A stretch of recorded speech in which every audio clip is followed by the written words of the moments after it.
que ano escolar novo que vai começar, lotong ano escolar particular.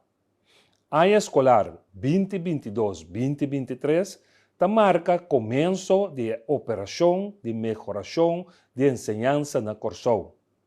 Estou contento com a AUE de porta de começo de ano escolar novo, me explica que lo prospera durante ano escolar novo aqui, de enquadro de operação de melhoração de nossa enseñança. Pueblo de Corsou inspirar e guiar door de lema arriba mencionar, lo mesmo manejo de enseñanza para llegar a melhor enseñanza para nos unan. Manejo camina nos unan lo haya en melhor enseñanza que te permitirán desarrollar turnan potencial. Eso significa que mi manejo me está transparente y me está basado en envolvimiento de todos que por contribuir na mejoração de nossa enseñanza sem ter outro interesse.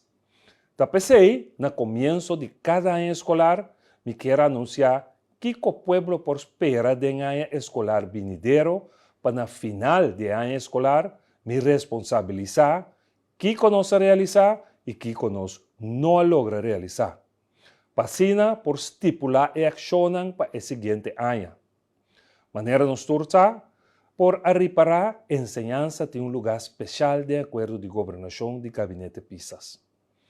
Nós queremos mostrar que essa aqui, com boa enseñanza, é importante para poder realizar tudo o que tem para de acordo de governação, para ser todo cidadão de Corsou por desenvolver espiritualmente, mentalmente, fisicamente e culturalmente.